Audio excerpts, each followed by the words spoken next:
for those of you that have been joining me weekly at 11 a.m., you have been seeing that each show is a little different. So thank you very much for being here. So today, our word is collaborative, and that word shows up for me in a number of different ways. I see myself as a collaborator, and and that's a good thing. So I'm always looking for people to work with to really create something new. But it's a painful reminder of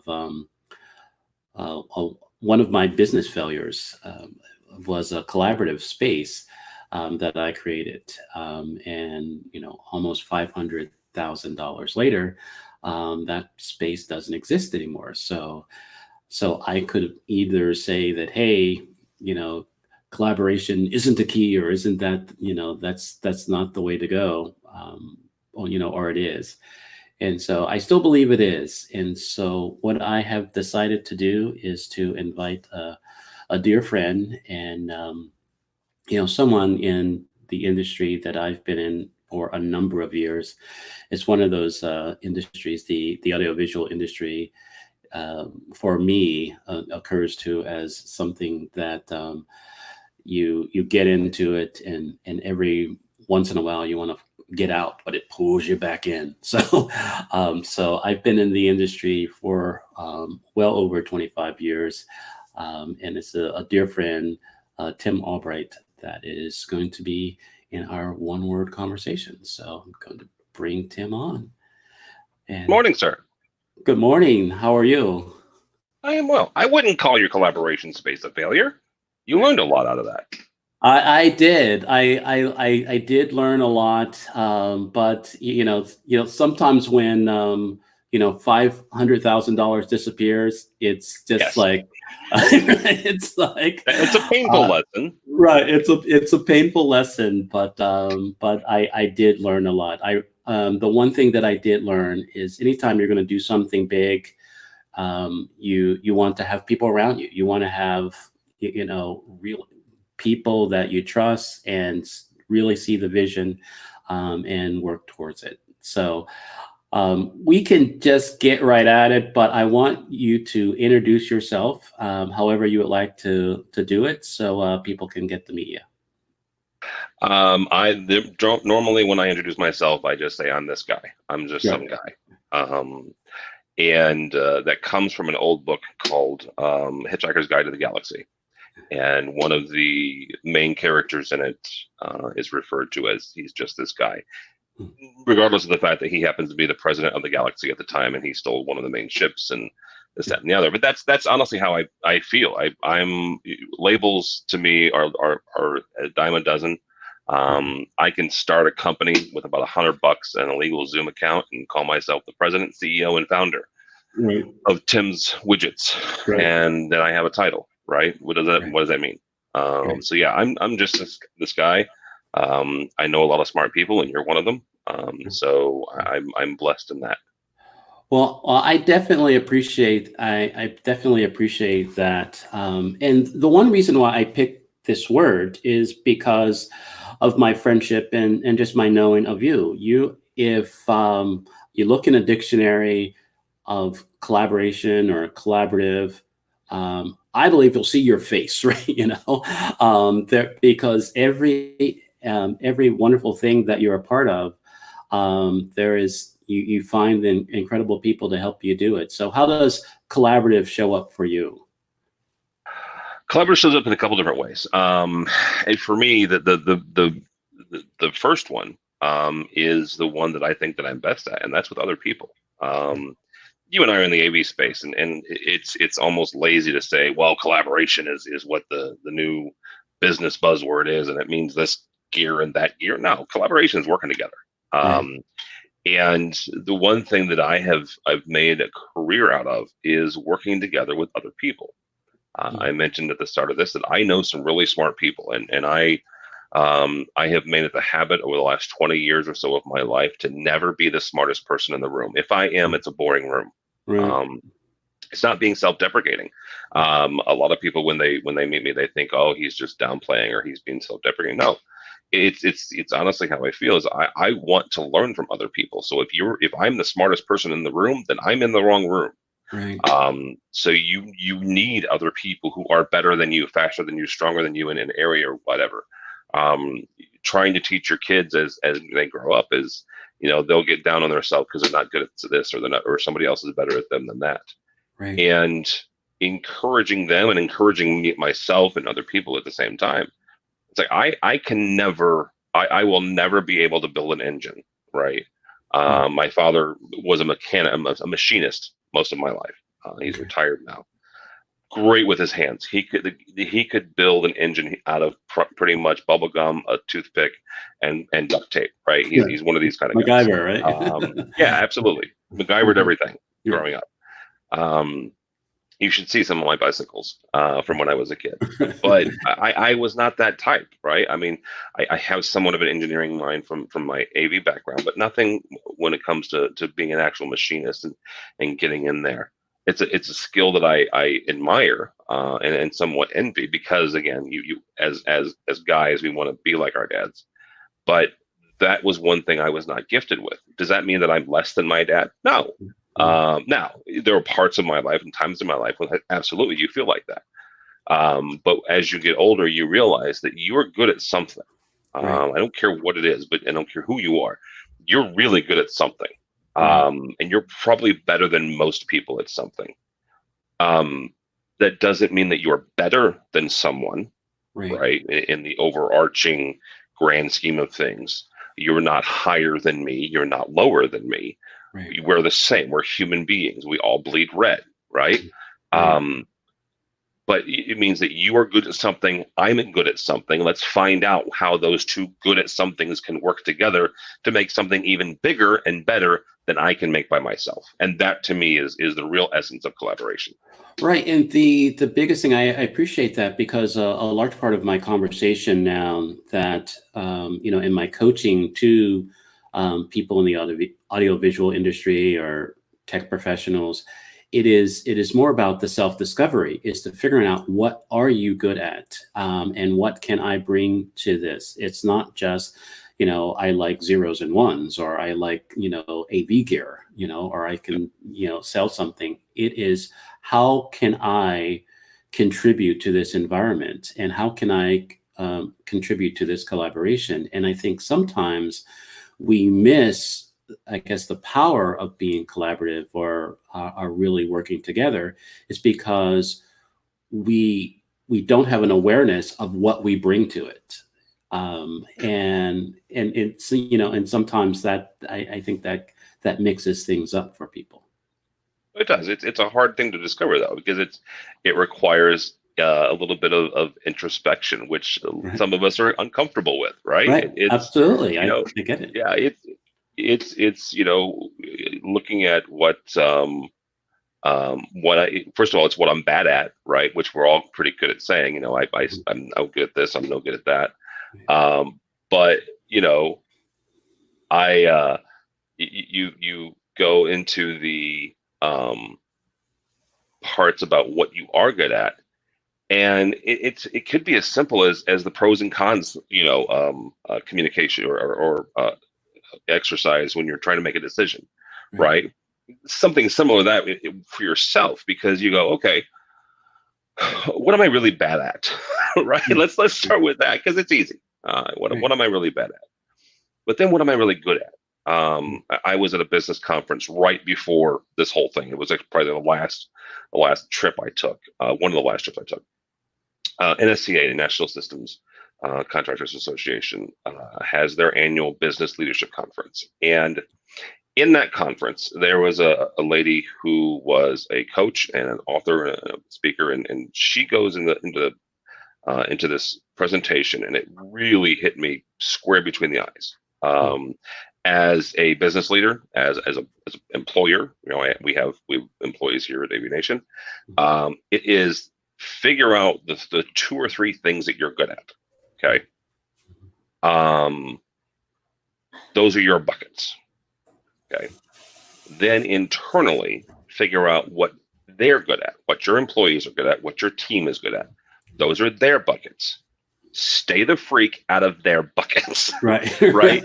And Right. focus on yours, and those buckets together are really, so what I'm kind of meandering around here to get to the point where maybe sometimes it's not on us to figure out what we're good at. It can start with us, but maybe look outside yourself and ask other people. I mean, again, Right. it's uncomfortable, right? Because Right. again, you're opening yourself up and you're exposing yourself a little bit to other people. But maybe asking other people what they think you're good at may be a good way to start. Right. It gives us, some awareness. There was a book that I read a couple years ago that it was kind of, I thought it was funny, but and I kind of knew what they meant, but didn't. That it says, okay, why don't you take these next moments and write down your blind spots? And I'm like, dude, I can't do that because I'm blind to those things. We need other people to help us, in those areas where we don't see or what we don't understand. There's a lot of things about myself that I don't appreciate, not until someone else says something, but after a while, it's like, I guess I am good at this. I guess I'm not giving myself enough of credit in this area. And I think when we talk truly about collaboration, it is that working together. It is taking all these buckets and working together and kind of figuring out, okay, this is what we're creating. This is the mission. This is the goal. This is what we're putting out there. Let's figure out how we can do it. And I think, sometimes we we try to go. We're more concerned with the results of the collaboration or the I guess the collaborative activities than the power within what's happening with the people. Does that make sense? I mean, it's like we get so at the end, I'm going to create this multi-million-dollar thing, but you're like destroying people's lives, underneath all that. You sound like the evil empire now. Right. We're all going to get together and. No, I think some of that is also the business environment too. Is we are worried about the bottom line. We're worried about the end result. Right. And that's where we can get stuck into the what does collaboration mean on a business level, and then we do get into technology, right? And we do get into some of the nuts and bolts.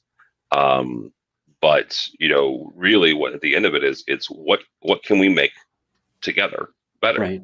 I actually this week I'm starting to work on a project with a magazine called SCN, Systems Contractor News. SCN is a long-standing magazine in the AV space. They do an annual issue where they highlight 9 up-and-coming young AV professionals. Okay, so for the last 3 years now, we have taken, and AVNation does primarily podcasts. That's our nuts and bolts. That's our bread and butter. Right. We've taken those 9 folks and we've highlighted them in a series of podcasts. Why do we do that? Well, something that SCN does really well is they connect with folks and they find these hidden gems within the industry, and they highlight them and they spend time interviewing them, and they write these wonderful pieces and great graphics and great pictures. I don't do that. I interview folks in the similar manner as this. Right. And I like having people together, and I like having conversations. And so that's what I do well, right? I've got a knack of getting out of people certain information and making it fun, but also conversational. Right. And so we'll take what they do and we'll work with them in conjunction. We'll partner with them. We'll collaborate with them, right, and take what they do really well and what we do really well and combine it together. And now we've got something completely different that we didn't have separately. Right. We have something better together. It is the ultimate essence. We are better.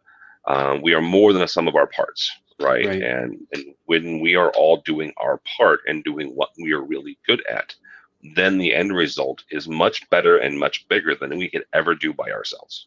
Right. And I think that's great. I'm looking forward to seeing those the spotlights and profiles. It's like there's something that I've heard before that, if you don't want to take the credit, most of the times collaboration works if ego doesn't get in the way, and it's like, this is mine, or this is, I came up with this idea, or everything like that, and so kind of held on to that. And I think, getting back to where we started with, my failure lesson, my lesson that was a failure, type of thing, that I had to learn that um, what I my idea of what a collaborative space was, and for our industry and for the area that I was in, I didn't understand the buckets around me, the people around me, the people that I really wanted to collaborate together. If those, going back to you, if those buckets don't want to work together, want to create something, don't see the need, or can really understand the desire to create something together, we can go from there. I would always say that that if you build it, they will come only works in the movies, right? You have to you have to collaborate first, to come together, so we can work it out together, and find that groundswell to then build it, or at least have them feel that they're building it with you, versus this, hey, look at this nice shiny thing that I put together that that you can work in. And I think sometimes that's what happens in our industry. We look at collaborative communication, more as the be all end all, instead of it is just a tool to help people come together and work together and succeed together, and move on from there. There are very few Steve Jobs in this world, or in Yeah. history in general, right? And the reason I mentioned Jobs is the fact that he was famous for saying, "I don't do customer investigations. I don't ask customers what they want. I tell them what they want." And he had a knack for that. He had Mhm. Now internally in Apple, he had collaborators. Johnny Ive is one of his most famous one. It wasn't Jobs who came up with the industrial design, right? It wasn't Jobs who came up with the sleek this, that, and the other. It was Ive. Mhm. Jobs just kind of said, "This is kind of how I want this to work, right? This is what I want this to do." Right. If you've ever read, or if you've never read the biography of Jobs that came out shortly after he passed away, it's fascinating to me the fact that the iPad was actually was the first design, not the iPhone. Oh, It wow. was he wanted a tablet that the stylus was your fingers.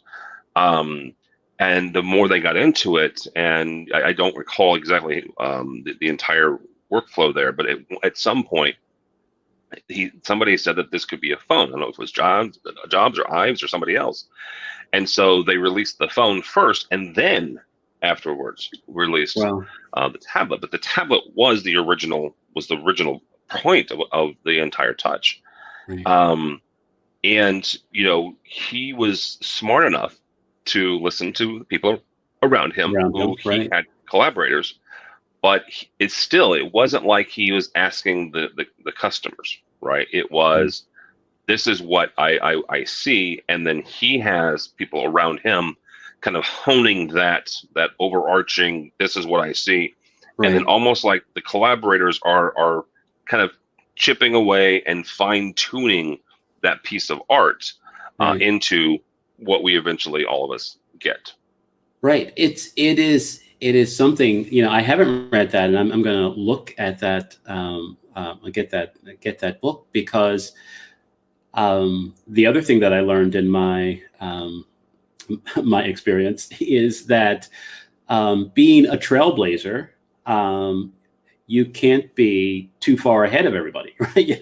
If you're too far, and because if the tablet would have came out and first, people would have been like, I don't know what the hell to do with this. I don't, all that other kind of stuff. And there wasn't any steps to get to the bigger thing. So it's like, hey, people have a phone, people get this. Let's kind of, redo the phone thing. And it kind of helps people to get forward. And I, like I said, I just realized sometimes, as the visionary leader or creators, sometimes we see what we see and we want to see it. But if we don't have, the people around us, our collaborators or the people that can share in that vision, we can torpedo what we see because we're so committed to that. Mm-hmm. Yeah. And there's a point in time when you are working together with, number one, you have to realize when the people on your team should not be there, right?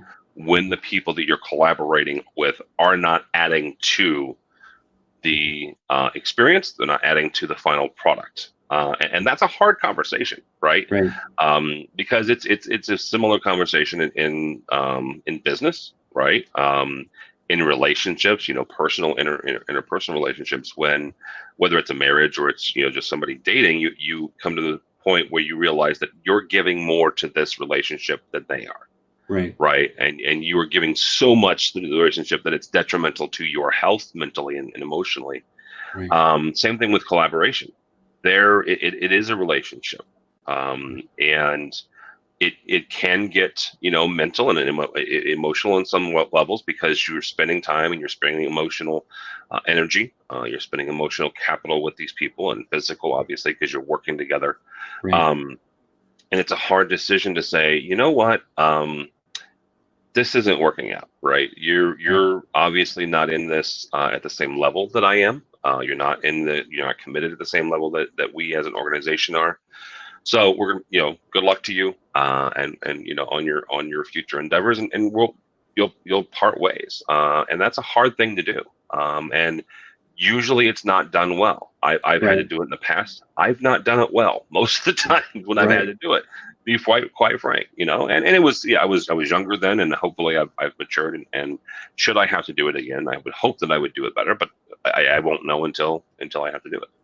Right. No, I totally, those hard conversations are the realization that, this isn't working. This is, this is something you're not contributing to, the overall mission, or for whatever reasons, you're not aligned with, the purpose of this. There's a lunch and learn talk that I have in my coaching, is that you don't hire disgruntled employees, you make them. And it's and within that conversation, I talk about the difference between a working group and a team. And or is there a difference? And it's very interesting that in some organizations, they just call everybody a team and just it's just a working group. Nobody cares, nobody understands, nobody really wants to be a part of this, and it's just a working group. And then you wonder why you have all this discord and people dissension and all that other kind of stuff. And it is really, does collaboration start with the leader, or the or one person, or is the mindset, or how do you think? Is it a shared understanding that, hey, we are collaborators in this, and just kind of spell it out? Yeah, I think in an ideal world, yes, you would have some sort of agreement going in. Unfortunately, personal experience here, most of my collaborations have been just kind of naturally occurring in business, and they've been naturally occurring. Now, if I was smart or smarter, they probably should have been more official, but they haven't been. And I've been successful in that, despite myself. But if you look at that, you look and go back to school for a second, and Most folks have had some sort of team project, right, where you Right. had to work together with people. You were thrown together by the instructor, the professor, the teacher, whatever. And you guys have to, as a group, create a project, whatever that is. Mhm. There will inevitably be a leader. Right. It just will naturally occur, whether or not you as a group vote and say Jane is our leader, or if Jane just, is the natural person who gathers everybody Right. together, Shows up. right? Right. Yeah, just shows up and she's the one who's going to make sure that everybody's on task, and these are the tasks that we have Right. to do. Jane's going to get an A. I don't care about you guys. Jane's going to get an A regardless. Yeah, and that's her point, right? That's Right. her goal. Right. But the rest of us are kind of thrown together, and it's that sort of naturally occurring collaboration, or unnaturally because you're thrown together. But in that context and in that group, sometimes it's the same thing as happens in business, right? Is you are our working group team people. You're going to go do this, and we need to see this result out of it, right? Well, Right. out of that 4 or 5 people, there will be one person, regardless of that it's their title or their position, or they're just naturally gifted in this. They will rise to the top and say, okay, team, this is our task, right? This is our task. And this is what we have to do. And to get this task done, we have to do this, this, and this, and this. And you're good at that, so you go do that. And you're good at this and this and this. And you're not good at anything, so you're going to go get coffee, right? So that's kind of where we're at. And in those instances, in business, are they a team? Are they really collaborating? Well, sort of, kind of. Right. They have a task. They have a goal. But real collaboration, can happen officially, or it can happen unofficially, or naturally, I guess is the best way to put it. And that's when 2 people find each other, and they realize that they're both good at something different. Right. I'll point back to SCN, and I guess mainly because we do a lot of collaboration with them, but we work with a number of the other magazines as well. But Megan Dutta is the editor at SCN, and Megan is the quintessential extrovert. She is outgoing. She gets her energy from other people. She's never met a stranger type thing, and she always grabs everybody along for a good time. I am not. I am an introvert by nature, and that surprises people sometimes when I tell them that, because of what I do for a living. But it's not the fact that I don't like talking to people. It takes a lot out of me, right? Emotionally, and it's draining. Regardless of the trade show, my family knows that when I come home from a trade show, I'm pretty much a zombie for 1 or 2 days, just to re-energize. But Megan and I have known each other for a number of years now, and we found that we like working together, and we have become a collaborative team, both unofficially and officially, right? We both work for organizations that happen to have strengths in each area. Last December, actually, I helped Future, with a company that owns SCN, helped them do a couple presentations for an event they had in DC. Why? Because it was a natural fit, right? I did a talk on podcasting. It's something I'm good at. It's something I know. They had an opening for a talk on podcasts. So, okay, sure, that makes sense, right? It's something where they had a need. I had the talent to fill it. And so there is another example of just a natural collaboration. Yeah, it's and I get, because I can get there. It's like, okay, does this make sense? Mode.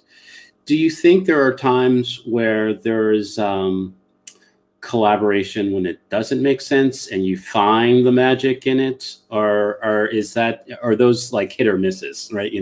What is your experience on? They're hit or misses. Yeah, those are hit or misses. I don't remember where I was talking with somebody about this, but in 1999 or 2000, somewhere in there,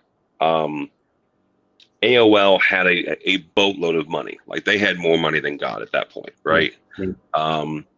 And they bought Time Warner. Right, I remember that. That's a collaboration that made zero sense to anybody, except Steve Case, who was the head of AOL at the time. It was just, they had a boatload of cash, and they were like, well, let's just make this ginormous media corporation, because we can, right? We have the cash, let's do it.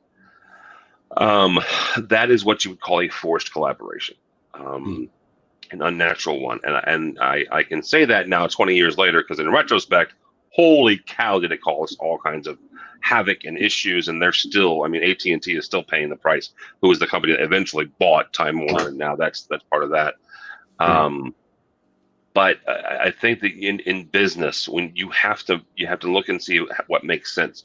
And I'll point to another one that actually does, even though it scares the bejesus out of me, and that's Disney. Right. We will all eventually work for Disney in some way. Right. It's the happiest place in the world, right? That's where we're all will be there, right? We will all be cast members.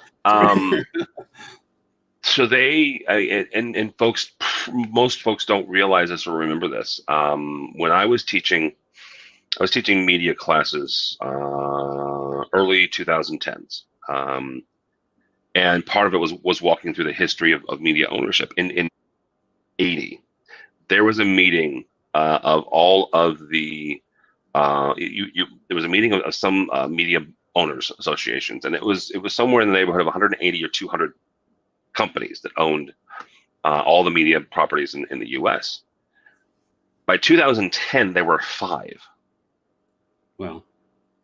5 companies that owned, and so that's my broadcast, weirdness of not having too many eggs in one basket, concerns. But you look at Disney, and you look at what Disney back then. Disney was almost bankrupt. Okay, in the 80s. Then they started doing the parks and the hotels, and they started doing this, that, and the other, and had a number of hits. They collaborated with Pixar, and then more and more hits, so they got more and more revenue and more cash in the bank to do with. They started purchasing properties and intellectual properties and companies. And if you look at who they've purchased and it makes sense for them, right? These are partnerships. These are collaborations that make sense for them. You buy Pixar. Well, why do you buy Pixar? Well, because they're already collaborating. So why not own them, right? Pixar in the 90s, people who don't realize, number one, was owned by Steve Jobs. Again, back to Jobs. But it was a separate company. It was a separate entity altogether. Pixar brought Toy Story to Disney as a distributor and as a partner. Pixar was a completely separate company altogether. So those 90s movies were Pixar movies that Disney helped distribute. They were not Disney movies. They were Pixar's. And then I will say it was 2000, 2003, somewhere in there, early 2000s, is when that deal went through. And Pixar was purchased by Disney. Jobs got a bunch of Disney stock and this, that, and the other. But that collaboration makes business sense, right? You buy Marvel Studios. Why do you buy Marvel Studios? Because, again, the storytelling aspects of what Disney does really, really well. They tell stories. Okay, you look at the Incredible Hulk movies from the early 2000s. They were just god awful, and it's universally accepted of that. Hulk, right?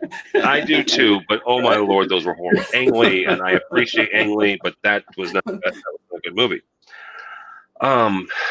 They tell stories, and you look at the first Iron Man, right, in 2008, 2007, somewhere in there. It's a fantastic story, right? Because Disney is involved in the back end, right? They buy freaking Star Wars, okay? They buy the Lucasfilms. Again, I don't know how I feel about that, though. I don't know how I feel about it either, but it got us 3 more movies. So they bought the Muppets, for crying out loud,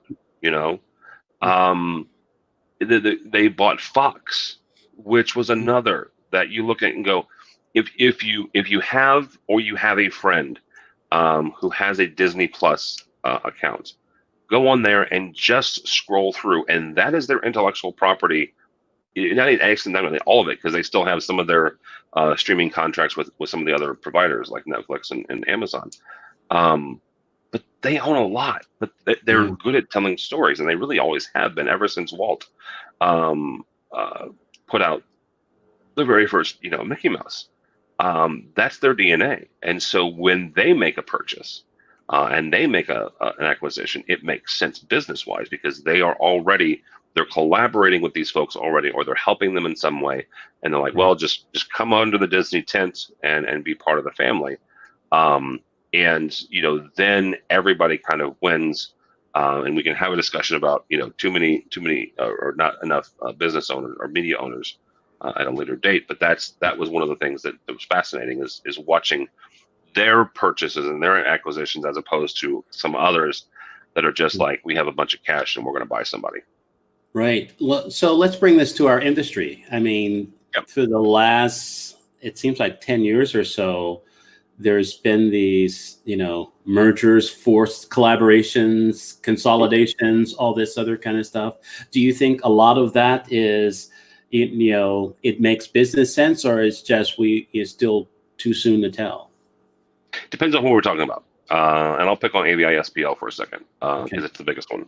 And this latest one, when the investment firm that owned the majority stake in Whitlock went ahead and purchased majority stake in AVI SPL and brought the two together. So you got the number one integrator in the world, you got the number three integrator in the U.S.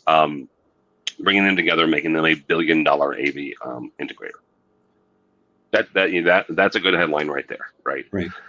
Is it a good business though? And I don't know. I do think that specific one is too early to tell because the ink really isn't even dried on that yet. They announced that in early February, actually right before ISE. They finalized and I's dotted and T's crossed, I want to say late March, early April. So that one is, let's wait for 2 to 3 years, maybe even 5, and let that mature. Some of the other ones, though, I mean, you look at, I'll point to some of the collaboration organizations, okay? Whether that's the Global Alliance, whether that's PSNI and what they're doing with their global expansion, USAV, some of the other ones. Those are ones that make a lot of sense to me, and it seems to work for their members. That's the type of collaboration I'm really looking at. Mergers and acquisitions, there are people smarter than me when it comes to those, and some of those are exit strategies, right? Right. You got it. So yeah, and I'm not faulting anybody for wanting to retire and with a lot of money in their pockets, right? Yeah, with a lot of money in their pockets. God love them. More power to them. But to look at it from the outside looking in, I can't tell you whether or not that makes business sense. But the ones that do are these ones where people go into these organizations eyes wide open, right?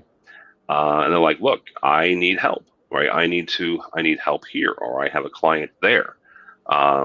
Can you help facilitate that? And I think that works a lot for a lot of people. We did a virtual summit last week, and I had a young man on, Jeremy Elsesser from Arizona. And Jeremy started doing last year, did a number of projects in India, right, where he and his team actually, they were on the ground, right. I'm friends with Jeremy on Facebook, so it was neat seeing his pictures from India and as he made his trek across the country.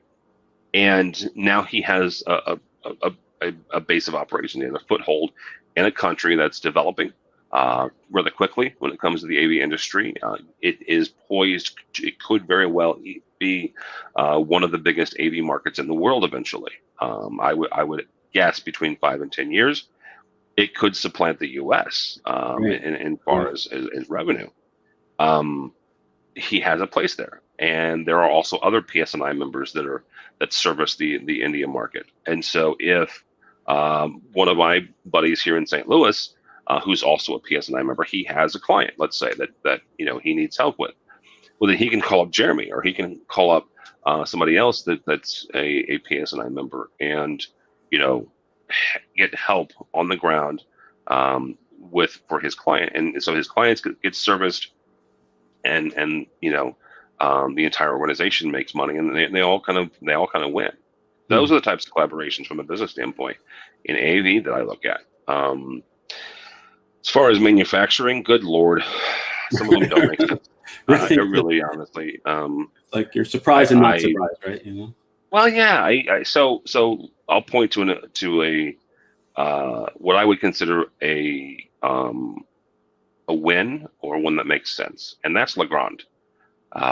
Legrand purchased Milestone a couple years ago. And Milestone, if Okay. you're not familiar with them, Yes. they own Chief, Daylight, Vadio, and Chief, Daylight, Vadio, and Chief, Daylight, Vadio, and I have a lot, but I'm surprised. I'm Chief, surprised Daylight.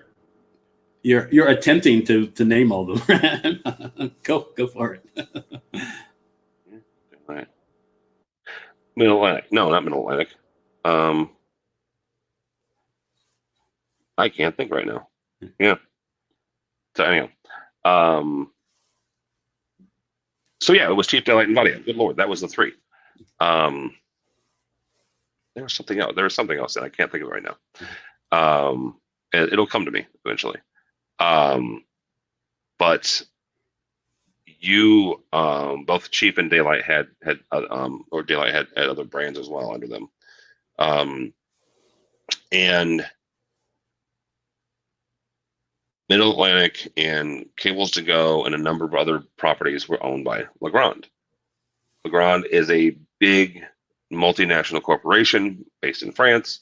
They're looking to expand. They purchase something in somebody almost every year. It's not, this is how they expand. This is how they bring That's how they do that. their shareholders value, right? But the ones that they've done strategically.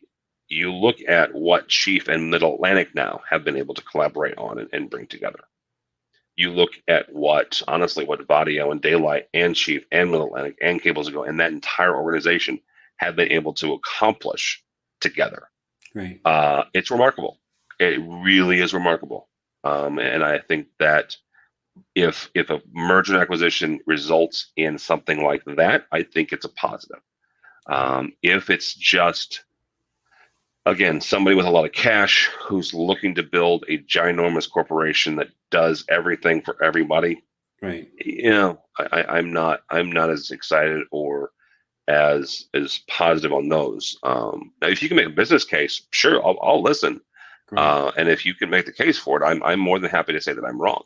And I'm wrong a lot, so it works. But if you're just looking to build a big multi-brand that doesn't really leverage the smarts and the people to work together, then it's just a big corporation that makes a lot of different things. Right, and it's and bring that down to the individual. It comes back. Collaboration or being collaborative. It's your intentions. What do you want out of this? What is your intention for us to get together? What is going to happen? And sometimes, I'll just be honest. I have wanted to collaborate with you for a number of years, but it was really for selfish reasons. It was, rebranding myself and just kind of, tag on to your greatness, while I'm trying to get myself back together. And it didn't. That was your first problem.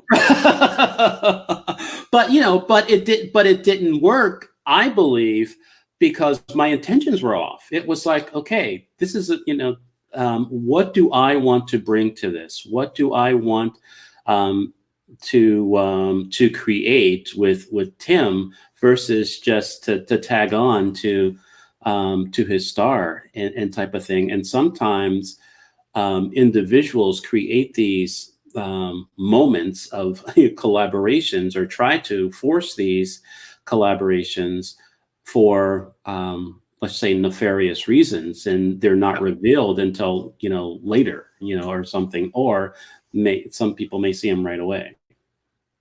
Well, and then some of it is it's like with personal relationships, right? You have a couple different options, and I'll name two extremes, and then there's obviously areas of gray between. One is you're completely shut off and you don't trust anybody, right? Right. You are a walled garden. You have a secret entrance, and only if you know it. And it takes a lot to get there. The other extreme is you're an open book. Everybody's your friend. Everybody's whatever. and the variations in between, right? I lean more towards I'll give anybody a chance, and probably 3 or 4 or 5. But at some point, you have to protect yourself, and you have to protect your company. You have to protect yourself, your mentally and your heart. So yeah, if you go into a situation, and again, my default is I'll trust anybody once, and the same rule I have on my show. I'll have anybody on once. If you do it and you are nothing but self-promotion, which you are not, just for the record. Well, thank you. But if you add value, right, to the conversation, if you add value as I add value, then that's a space I can live in. If it's nothing but take, that's not a place I can be. Whether as a business owner or as a person, I can't be in that place. And I'll wish you luck. I'll wish you well. But I will wish you well as I wish you out the door. Right. And that's to protect yourself as well as your company. No, I totally get that. And, we can talk for hours, and I know, even though it's Friday, sometimes during this time, I've learned that there's only 3 days now. It is yesterday, today, and tomorrow. But those are the only days, right? Oh my God, I love that. I am so stealing that. I am so stealing that. So I know there are things that you have to do today. So we're going to wrap up this conversation. Is there anything that you want to leave everyone with? I'm going to steal a line from Dave Labuscas, the CEO of Fixa, because I asked him that very question. We had the very good opportunity to interview him the day that they announced they were canceling InfoComm. Yeah. Be kind.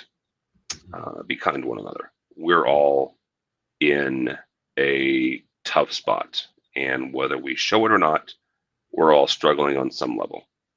And so if we can all default to being kind, to giving the person that you're dealing with, you're talking with, the benefit of the doubt, and understanding that they're dealing with things that you will never know, and you probably couldn't even fathom.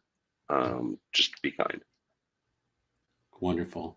Well, thank you very much. This has been great. I'm going to put you back in. Can you stick around? I'll put you back in the green room, and I'll close the show, and I'll talk with you. Thanks. Wow, that was great. I hope you enjoyed it too. There was a number of things that I got from that. I'm really embracing that my collaborative space was more of a lesson than a failure, and that's good. And that's I guess it's healing those wounds, but it's like Tim ended with, it's just be kind, not just to other people, but be kind to yourself. We're going to make mistakes and missteps and everything, but the good thing is that that you're alive, and there's a lot of people that love you and care about you and need you. So on this today, I wish you well and blessings, and I'll see you tomorrow at 11. So go be you.